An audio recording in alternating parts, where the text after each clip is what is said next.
नमस्कार, NB news देख रहे हैं। यहाँ पर मैं हूँ आपके साथ मुस्कान। स्वागत है आप सभी का राजधानी लाइव में। आम आदमी पार्टी की राष्ट्रीय परिषद की बैठक 18 दिसंबर को होने वाली है। बैठक में पार्टी के नेताओं को बुलाया गया है और 2024 में होने वाले आम चुनावों की तैयारियों पर चर्चा की जाएगी। दिल्ली नगर निगम चुनाव और गुजरात विधानसभा चुनाव में 5 सीटें जीतने वाली आम आदमी पार्टी अब साल 2024 में होने वाले लोकसभा की तैयारियों में जुट गई है। इसी के मद्देनजर पार्टी ने राष्ट्रीय परिषद की बैठक बुलाई है। ये बैठक 18 दिसंबर को होने वाली है। राष्ट्रीय परिषद की इस बैठक में आपके देश भर के जनप्रतिनिधियों सहित कई राज्यों के नेता शामिल होंगे। इस बैठक में साल 2024 में होने वाले लोकसभा चुनाव को ध्यान में रखते हुए आम आदमी पार्टी की तैयारियों को लेकर चर्चा की जाएगी। गुजरात विधानसभा चुनाव में लगभग 13% वोट पाने के बाद आम आदमी पार्टी राष्ट्रीय पार्टियों की श्रेणी में शामिल होने वाली है। पार्टी के लिए ये उपलब्धि बेहद खास है। आपको गुजरात में ये 5 सीटें निकालने के लिए काफी मेहनत भी करनी पड़ी है। पार्टी संयोजक अरविंद केजरीवाल के साथ साथ पार्टी के दिग्गज नेता विधानसभा चुनाव के दौरान जमकर प्रचार करते हुए भी दिखे। गुजरात विधानसभा चुनाव की अगर बात करें तो आम आदमी पार्टी को कांग्रेस को तगड़ा नुकसान पहुंचाया है। यहां पार्टी ने कांग्रेस के वोट बैंक में सेंध लगाई और जो वोट देश की सबसे पुरानी पार्टी को पड़ने वाला था वो वोट अपने खाते में कन्वर्ट किया और 5 सीटें भी जीती। इस बार गुजरात चुनाव में आम आदमी पार्टी पर दमखम के साथ उतरी और पार्टी के संयोजक अरविंद केजरीवाल ने ताबड़तोड़ कई रैलियां की है। केजरीवाल ने गुजरात में हर समाज के अंतिम व्यक्ति तक अपनी पहुंच बनाई है। हर तबके के लिए कई घोषणाएं और चुनाव प्रचार के लिए हर मंच से दिल्ली और पंजाब का उदाहरण देने का काम किया।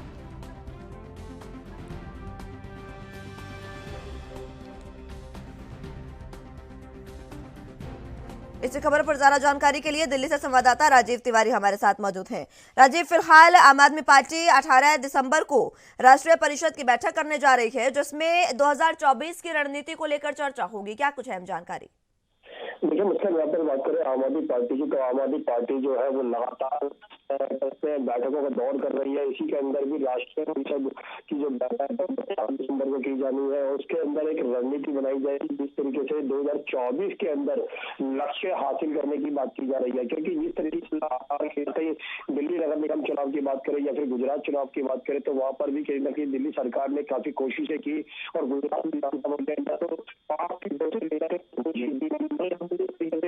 2024 का जो लक्ष्य है वो जरूर हासिल करने के लिए लगातार प्रयास करती है। ठीक है राजीव, आपकी आवाज साफ नहीं आ पा रही है। एक बार फिर से आपको जोड़ेंगे और उसके बाद चर्चा की शुरुआत एक बार फिर से करेंगे। जिस तरीके से आम आदमी पार्टी की राष्ट्रीय परिषद की बैठक 18 दिसंबर को होने जा रही है, इस बैठक में पार्टी के तमाम नेताओं को बुलाया गया है और इसमें 2024 की रणनीति को लेकर चर्चा होगी। गुजरात विधानसभा चुनाव में 5 सीटें जीती आम आदमी पार्टी और 5 सीटें जीतने के साथ साथ अगर बात की जाए वोट शेयर की तो 13% वोट शेयर मिला है, जिसके बाद राष्ट्रीय पार्टी जो है वो आम आदमी पार्टी बन गई है। और राष्ट्रीय पार्टी बनने के बाद आम आदमी पार्टी अब 2024 की तैयारियों में जुट गई है। ये कहना भी गलत नहीं होगा कि आम आदमी पार्टी अब लोकसभा चुनावों में भी अपना दमखम दिखाएगी और ये कोशिश होगी कि 2024 में लोकसभा में भी आम आदमी पार्टी की कुछ सीटें बने। इसको लेकर लगातार तैयारियां आम आदमी पार्टी की जारी है और राष्ट्रीय परिषद की बैठक भी अब होने जा रही है। 18 दिसंबर को राष्ट्रीय परिषद की यह बैठक होगी जिसमें आम आदमी पार्टी अपने तमाम जनप्रतिनिधियों के साथ मुलाकात करेगी और मुलाकात करने के बाद कोशिश की जाएगी कि किसी भी तरीके से 2024 के लोकसभा चुनाव में आम आदमी पार्टी अपनी बेहतर रणनीति बना सके। राजीव हमारे साथ एक बार फिर से मौजूद है। राजीव, आवाज मिल पा रही है आपको?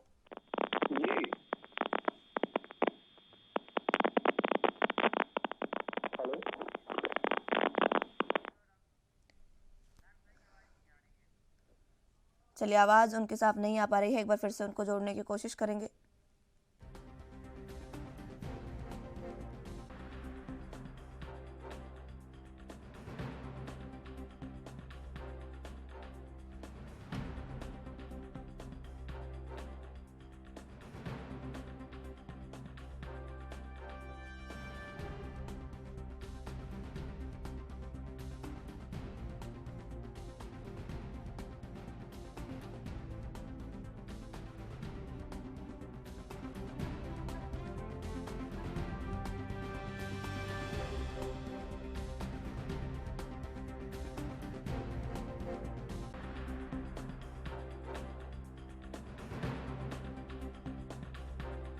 आदमी पार्टी लगातार अब जनप्रतिनिधियों के साथ बैठक करने जा रही है और इस बैठक के बाद आम आदमी पार्टी जनप्रतिनिधियों से संवाद करेगी और इसमें जनप्रतिनिधियों को रणनीति तैयार करने के लिए बात कही जाएगी। हाल ही में गुजरात विधानसभा चुनाव में 5 सीटें जीती है आम आदमी पार्टी और ये 5 सीटें जीतने में आम आदमी पार्टी को कड़ी मशक्कत करनी पड़ी है और उसके बाद अब आम आदमी पार्टी एक राष्ट्रीय पार्टी के तौर पर उभर कर आई है, जिसके बाद अब आम आदमी पार्टी आगे लोकसभा चुनावों के लिए भी तैयारियां जारी रख रही है।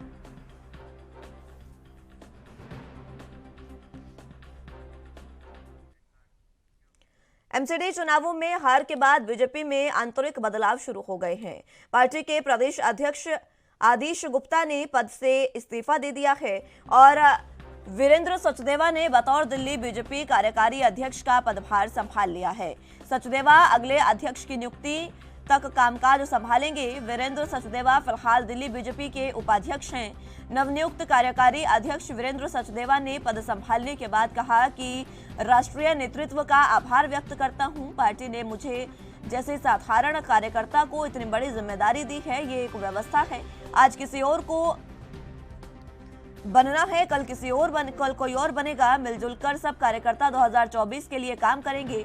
पीएम मोदी के सभी काम को जमीन पर उतारने के लिए सभी 7 सीट पर फिर से जीत दिलाने का लक्ष्य रखा है।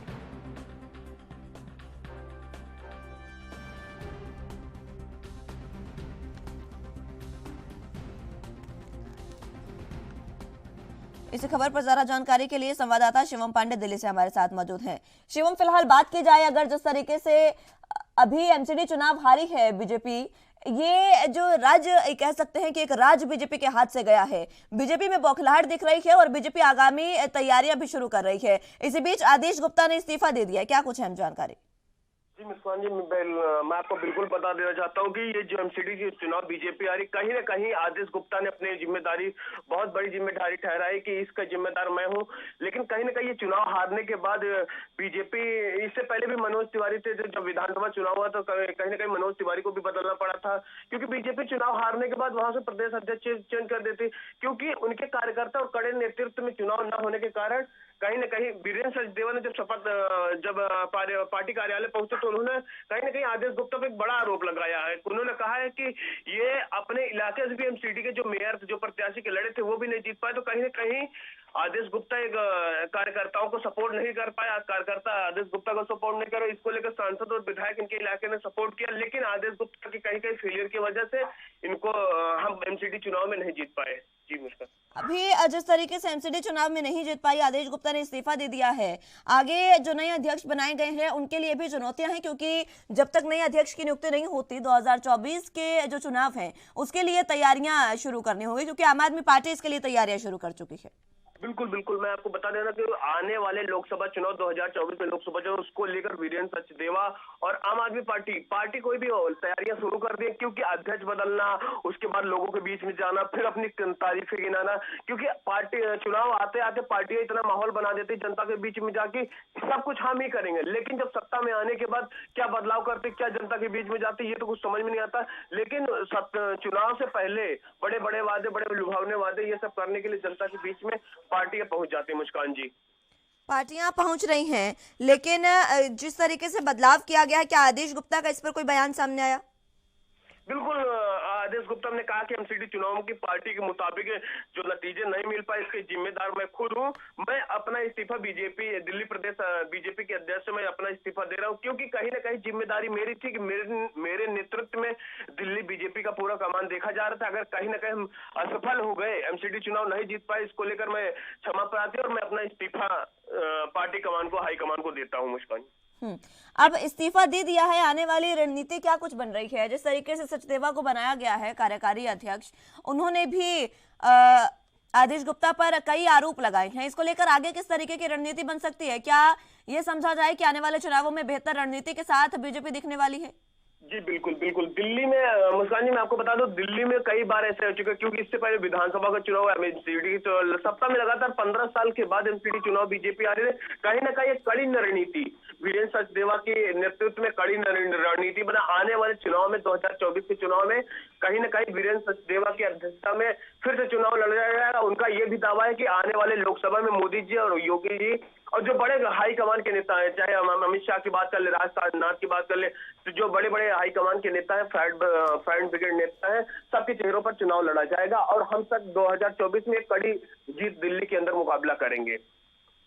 ठीक है शिवम, बहुत शुक्रिया आपका हमारे साथ जुड़ने के लिए और तमाम अहम जानकारी हम तक पहुंचाने के लिए।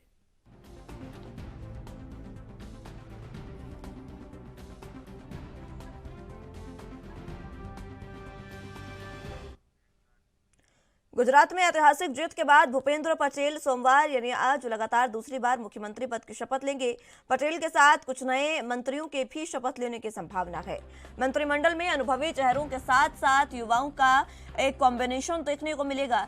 बीजेपी ने भूपेंद्र पटेल के शपथ ग्रहण को मेगा शो बनाने की पूरी तैयारी कर ली है। इस शपथ ग्रहण में शामिल होने के लिए प्रधानमंत्री नरेंद्र मोदी रविवार शाम को ही अहमदाबाद पहुंच गए हैं। इसके अलावा गृह मंत्री अमित शाह, रक्षा मंत्री राजनाथ सिंह, बीजेपी अध्यक्ष जेपी नड्डा समेत बीजेपी शासित राज्यों के मुख्यमंत्री और केंद्रीय मंत्री भी कार्यक्रम में शामिल होंगे। इसी के साथ यूपी के सीएम योगी आदित्यनाथ भी इस समारोह में शामिल होंगे। वे लखनऊ से सुबह 9:45 पर गुजरात के लिए रवाना होंगे। भूपेंद्र पटेल दोपहर 2 बजे गांधीनगर में नए सचिवालय के पास हेलीपैड ग्राउंड में 18वें मुख्यमंत्री के रूप में शपथ लेंगे।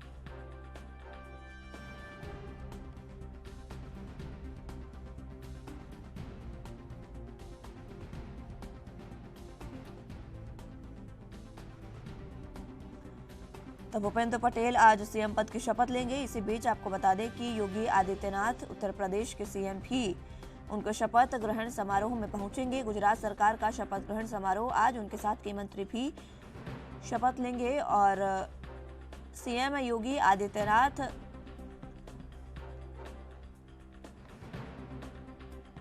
भी इस शपथ ग्रहण में शामिल होंगे। आपको बता दें कि स्टार प्रचारकों की लिस्ट में भी सीएम योगी का नाम शामिल था और उनके नाम के बाद उत्तर प्रदेश की कई ऐसी बातें रही जिनका प्रचार उन्होंने किया गुजरात में जाकर और एक बार फिर से गुजरात में बीजेपी की सरकार पूर्ण बहुमत के साथ बनी है। अब आज जिस तरीके से शपथ ग्रहण समारोह है उसमें सीएम योगी आदित्यनाथ को भी न्योता दिया गया है, वो भी आज शपथ ग्रहण में शामिल होंगे और कार्यक्रम में हिस्सा भी लेंगे। यहाँ पर आज कई मंत्री जो हैं वो शपथ ले सकते हैं सीएम के साथ। मंत्रिमंडल जो है उसके कई मंत्री भी आज यहां शपथ ले सकते हैं। उसके बाद कैबिनेट का विस्तार होगा।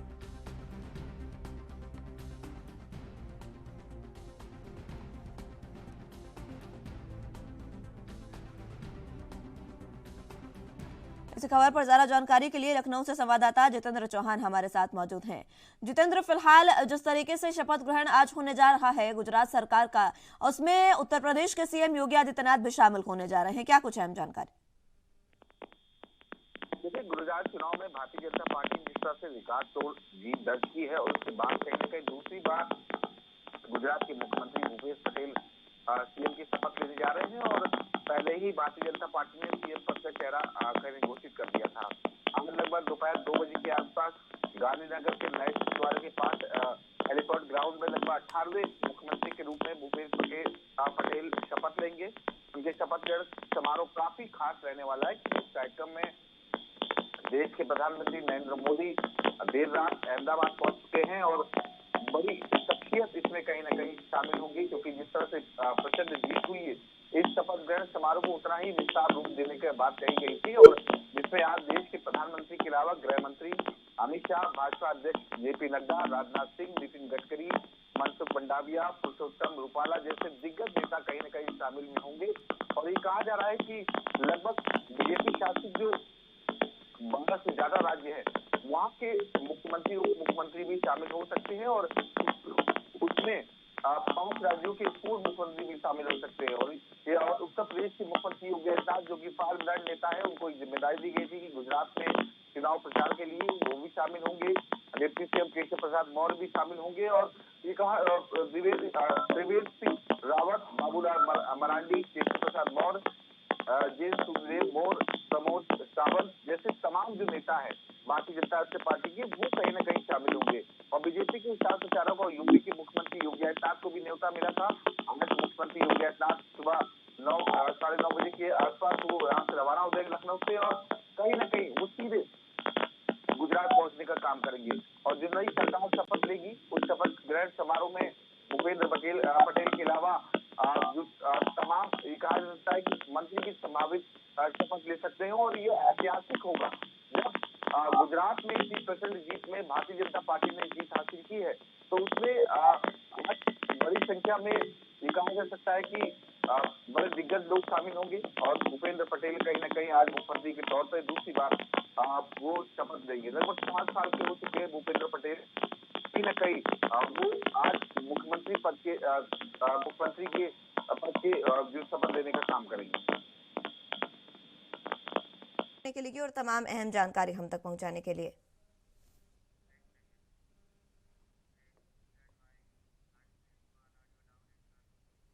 बुलेटिन में फिलहाल वक्त एक छोटे से ब्रेक का है, फौरन हाजिर होंगे।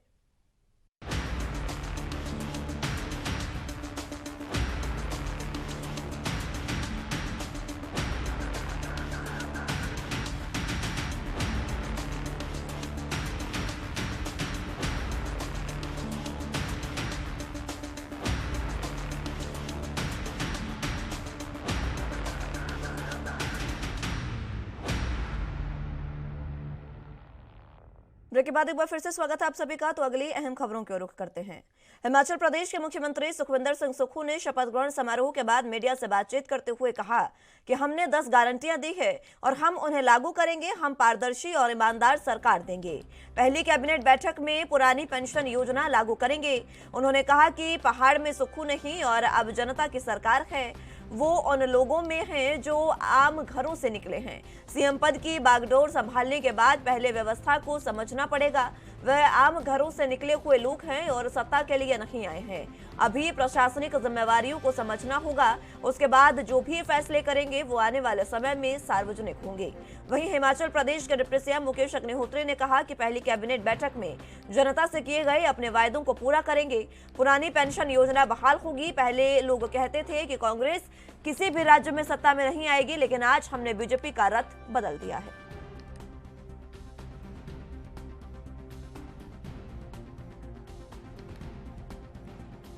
इस खबर पर ज्यादा जानकारी के लिए हिमाचल प्रदेश से ब्यूरो चीफ टीना ठाकुर हमारे साथ मौजूद हैं।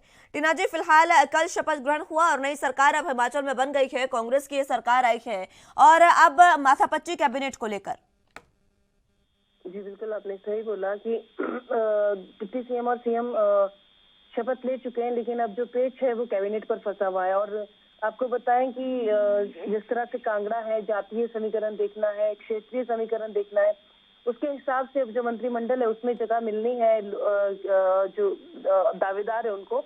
लेकिन हम जैसे शिमला की बात करें, शिमला से 7 सीटें जीते हैं, कांगड़ा की बात करें 10 सीटें जीते हैं, और इस तरह अलग अलग जिलों की बात करें तो सारे लोग जो सशक्त दावेदार हैं। तो ऐसे में जरूर ये एक मुश्किल भरा फैसला है कि कैबिनेट को किस तरह से विस्तार दिया जाए और कहां से किस तरह से लोगों को किया जाए। अगर आप शिमला की बात करें, शिमला से मोहनलाल ब्राक्टा तीसरी बार जीते हैं, नंदलाल तीसरी बार जीते हैं, उस तरह रोहित ठाकुर तीसरी बार जीते हैं और चौथी बार जीते हैं, और अनिरुद्ध सिंह तीसरी बार जीतकर पहुंचे हैं। तो सारे जो ये है सशक्त एमएलएज हैं और काफी जो इनकी दावेदारी है वो मजबूत है। तो ऐसे में जरूर सुक्खू के सामने एक बड़ी चुनौती रहेगी कि कैसे वे इस चीज को से उभरते हैं और कैसे मंत्रिमंडल में लोगों को जातीय और क्षेत्रीय आधार पर प्रतिनिधित्व दे पाते हैं। जी अभी जिस तरीके से कैबिनेट को लेकर माथापच्ची है, पहली कैबिनेट में क्या होगा ये भी सवाल है। चुनौतियां भरमार है सुखविंदर सिंह सुक्खू के सामने और कांग्रेस सरकार के सामने।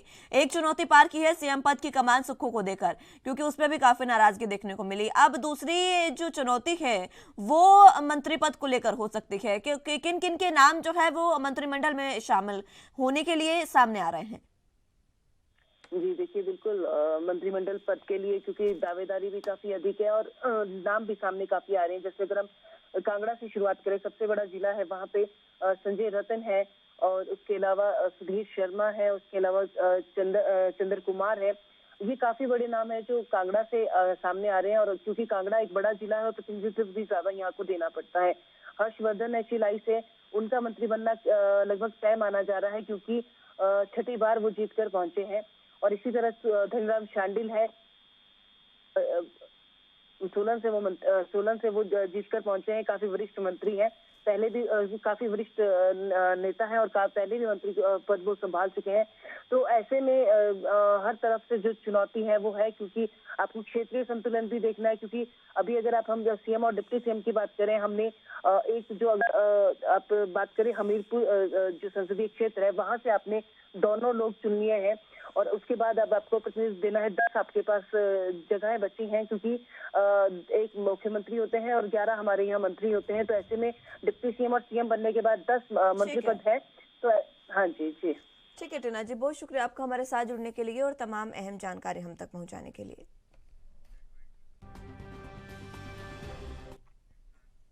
महाराष्ट्र के राज्यपाल छत्रपति शिवाजी को लेकर दिए गए बयान के बाद महाराष्ट्र के विपक्षी दल नाराज हैं और प्रदर्शन कर रहे हैं। इसी को लेकर उद्धव ठाकरे ने पीएम मोदी को घेरा है। शिवसेना पार्टी प्रमुख उद्धव ठाकरे ने पीएम नरेंद्र मोदी के महाराष्ट्र दौरे को लेकर निशाना साधा। उन्होंने कहा कि महापुरुषों का अपमान करने वाले उप राज्यपाल प्रधानमंत्री के साथ मंच साझा कर रहे हैं। इसका क्या मतलब समझा जाए। उन्होंने कहा कि अब तक महाराष्ट्र में कई मुख्यमंत्री आए हैं, ये सारे काम जनता की ओर से दिए गए टैक्स के कारण हुए हैं। कर्नाटक सीमा विवाद पर मुख्यमंत्री बीजेपी की स्क्रिप्ट पढ़ रहे हैं। उद्धव ठाकरे गुट छत्रपति शिवाजी पर राज्यपाल भगत सिंह कोश्यारी की ओर से दिए गए बयान को लेकर नाराज है।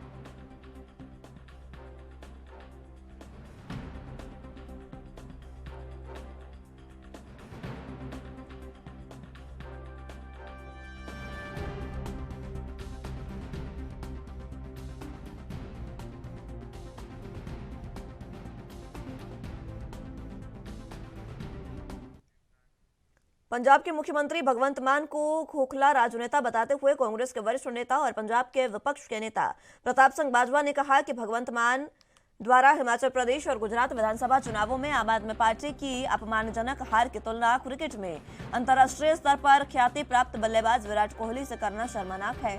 बाजवा एक निजी इंटरव्यू के दौरान उन्होंने एक कार्यक्रम में सीएम मान के संबोधन का जिक्र किया, जिसमें मान ने कहा था कि यहां तक कि विराट कोहली भी दैनिक आधार पर शतक नहीं बनाते हैं। बाजवा ने कहा कि विराट कोहली महान क्रिकेटरों में से एक है, जिन्होंने कई मौकों पर भारत को गौरवान्वित किया है। मान को अपमानजनक बयान के ठीक बाद कोहली ने बांग्लादेश के खिलाफ एक दिवसीय अंतर्राष्ट्रीय मैच में अपना 44वां शतक बनाया, जो मान के नकली बयान का करारा जवाब साबित हुआ है। बाजवा ने कहा कि हिमाचल प्रदेश विधानसभा चुनाव में आपको कांग्रेस ने बुरी तरह से हरा दिया, जबकि आपके नेतृत्व वाली पंजाब सरकार के पूरे कैबिनेट के गुजरात में डेरा डालने के बाद भी वो केवल 5 सीटें ही जीत पाई।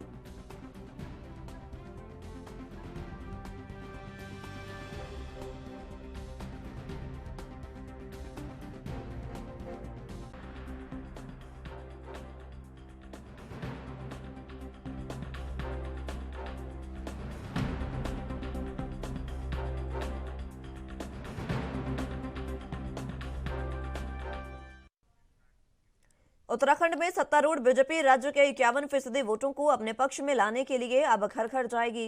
इस मिशन के तहत पार्टी के कार्यकर्ता सिर्फ दरवाजा खटखटाने का काम नहीं करेंगे, बल्कि घर घर जाकर लोगों से उनकी समस्याएं पूछेंगे और उनके समाधान कराने का प्रयास करेंगे। पार्टी अपने सांगठनिक नेटवर्क को जमीनी स्तर पर मजबूत करने के लिए पन्ना प्रमुख समितियां बनाने और चुनाव में बूथों तक बनाए गए व्हाट्सएप ग्रुप स्थायी रूप से सक्रिय कर देगी। 2023 में स्थानीय निकाय चुनाव और 2024 में लोकसभा चुनाव को ध्यान में रखकर पार्टी नई रणनीति के साथ मैदान में उतरेगी। प्रधानमंत्री के एक भारत श्रेष्ठ भारत के आह्वान के तहत बीजेपी उत्तराखंड में निवास कर रखे दूसरे राज्यों के नागरिकों से संपर्क साधेगी और उनके राज्यों की स्थापना और त्योहार उत्सव मनाएगी। बीजेपी पार्टी के सभी पदाधिकारियों और कार्यकर्ता फेसबुक, ट्विटर और सोशल मीडिया के सभी मंचों पर हिंदी और अंग्रेजी के अलावा दूसरे प्रांत की किसी अन्य क्षेत्रीय भाषा में संदेश लिखेंगे। पार्टी प्रदेश अध्यक्ष महेंद्र भट्ट का आरोप है कि कांग्रेस ने 60 वर्षों में बोली भाषा के नाम पर बांटने का काम किया है, बीजेपी जोड़ने का काम करेगी।